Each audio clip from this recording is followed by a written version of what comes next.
Nouvelle heure de cours d'histoire à distance.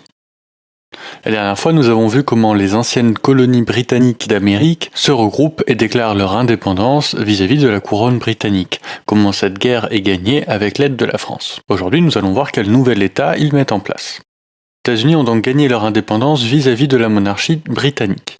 La question se pose donc à eux, qui n'ont aucune famille royale, comment organiser leur pouvoir politique. Pendant la guerre d'indépendance, les États américains se sont déjà regroupés dans une confédération, c'est-à-dire une union dans laquelle chaque État reste indépendant. Le but, c'était de joindre leurs forces pour gagner la guerre. Cependant, cette organisation, elle n'est pas faite pour durer, et une fois la paix venue, il faut mettre en place un pouvoir central plus stable. Et les États sont d'accord pour dire qu'il faut effectivement un pouvoir qui soit justement central, qui puisse prendre des décisions pour tous les États à la fois. Alors pour voir un peu comment ça se met en place, je vous demande de mettre la vidéo sur pause et de faire les questions 1 et 2, page 213, et de revenir à la vidéo quand vous avez terminé.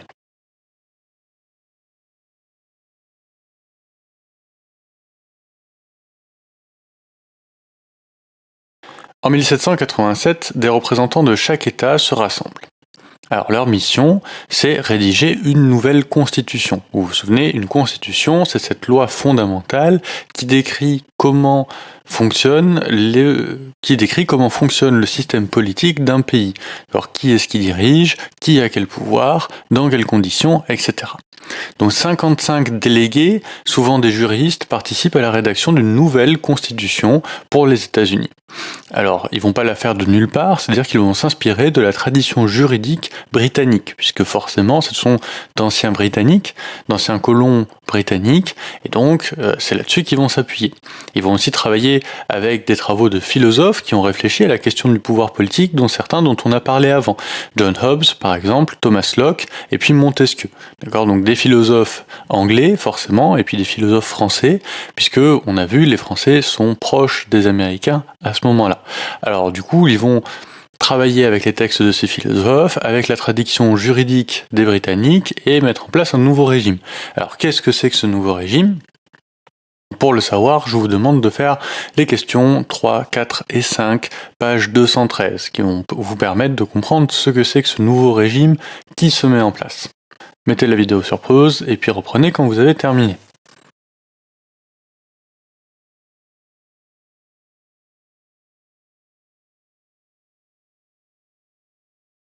Alors, vous l'avez compris, les Américains s'entendent pour créer ensemble une république fédérale. Alors, qu'est-ce que c'est qu'une république fédérale ? Donc, une république, d'abord, il n'y a pas de roi, il n'y a pas de monarque, c'est l'ensemble de la communauté qui est à la source du pouvoir. Alors, fédéral, qu'est-ce que ça veut dire ? Fédéral, ça veut dire que chacun des 13 États américains garde une part d'autonomie. En fait, chacun des 13 États s'occupe par exemple de la police, de la justice, des écoles, de l'aménagement des infrastructures, c'est-à-dire des routes, etc. Et de son côté, l'État fédéral gère la politique extérieure, le commerce, la défense. Donc vous comprenez bien qu'on est dans une situation où c'est imbriqué, d'accord ? Chacun des États est un État à part entière, a des pouvoirs, et puis au-dessus, il y a un État fédéral, comme on l'appelle, et cet État fédéral, il gère ce qui est en commun à chacun de ces 13 États. Alors comment tout cela fonctionne ? Le pays est dirigé par un président élu pour 4 ans. Ce président, il dispose du pouvoir exécutif. D'accord ? Donc c'est le pouvoir de faire appliquer les lois. Le pouvoir législatif, lui, il est exercé par le Congrès. Le Congrès, il est composé de la Chambre des représentants et du Sénat. Le pouvoir judiciaire est exercé par la Cour suprême. Cette Cour suprême veille au respect de la Constitution.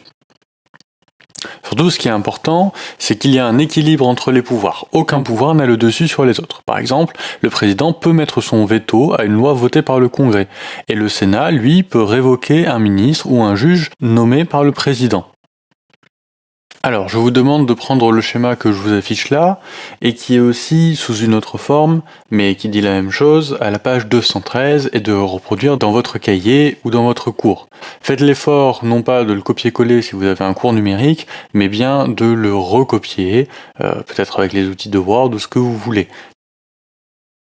Vous comprenez bien qu'on a un socle électoral avec des propriétaires blancs, c'est encore un suffrage censitaire. Vous vous souvenez, ça veut dire que ce sont les gens qui payent un fort impôt, donc les gens riches qui peuvent voter. Ces propriétaires blancs élisent d'une part le Congrès, donc la Chambre des représentants et le Sénat, et puis deux grands électeurs qui élisent eux le président des États-Unis. Et ce président, lui, nomme la Cour suprême. Donc vous reproduisez bien ça. Alors, ce qui est à noter, et ce qui est intéressant par rapport à la France, c'est que cette constitution, elle est toujours en vigueur aujourd'hui. C'est toujours comme ça que fonctionne le pouvoir aux États-Unis, à la différence près que ce ne sont plus seulement les propriétaires blancs les plus riches qui votent, mais tous les citoyens, hommes, femmes, et de toutes les couleurs de peau, et de tous les niveaux de richesse qui votent. Et ils passent toujours par de grands électeurs pour élire le président des États-Unis. C'est d'ailleurs un système qui est souvent critiqué en ce moment, puisque ça permet des choses assez étranges de notre point de vue, avec par exemple, aux dernières élections, la victoire de Donald Trump, alors qu'il avait moins de voix au total qu'Hillary Clinton, mais il avait plus de grands électeurs, parce que c'est une répartition par État et non pas par population. À noter donc que cette constitution, elle est progressivement modifiée. D'accord, elle reste en vigueur jusqu'à aujourd'hui, mais on va mettre en place ce qui s'appelle des amendements, et les amendements, ce sont simplement des modifications de la constitution. Pour notre programme d'histoire, ce qui est important à noter, c'est qu'il y a 10 amendements qui sont votés en 1791. Ces amendements, ils donnent aux Américains des libertés fondamentales. D'accord ? Donc la liberté d'expression, de religion, la liberté de la presse, la liberté de réunion, le droit à un procès équitable, etc., etc. Vous les avez, page 213. Donc là, on se rapproche beaucoup du modèle britannique, l'État libéral qui permet aux citoyens de disposer de libertés fondamentales. Alors, pour l'heure qui vient, l'heure suivante, donc on a terminé pour cette heure-là, vous avez répondu aux questions, vous avez fait le schéma dans votre cahier. Pour l'heure suivante, on va mettre un petit b, Washington, premier président. Alors, pour ce petit b, vous allez faire le parcours 2, page 215. Alors, dans ce parcours 2, vous avez un plan qui vous est proposé et que vous devez remplir à l'aide des documents, page 214-215, et ensuite rédiger. C'est une étude de plusieurs documents que vous devez rédiger. Donc, cette étude, vous la réalisez, vous me l'envoyez, si possible, tapé à l'ordinateur, ce sera plus simple pour moi de vous lire. Si vous ne pouvez pas le faire et que vous préférez l'écrire à la main et me l'envoyer, prenez soin de la scanner ou de la photographier de façon bien lisible. D'accord ? Sinon, je ne pourrais pas le corriger. Et surtout, faites en sorte que donc, cette évaluation, elle soit aussi dans votre cahier, puisque c'est ce qui va remplir notre petit B, Washington, premier président. Voilà, je vous enverrai une correction, et puis je vous enverrai aussi les corrections des exercices qui ont été faits précédemment. Voilà, donc ça sera pour l'heure suivante. Vous avez déjà le travail à faire qui correspond à 1 heure de travail sur cette évaluation. Bon travail, à bientôt.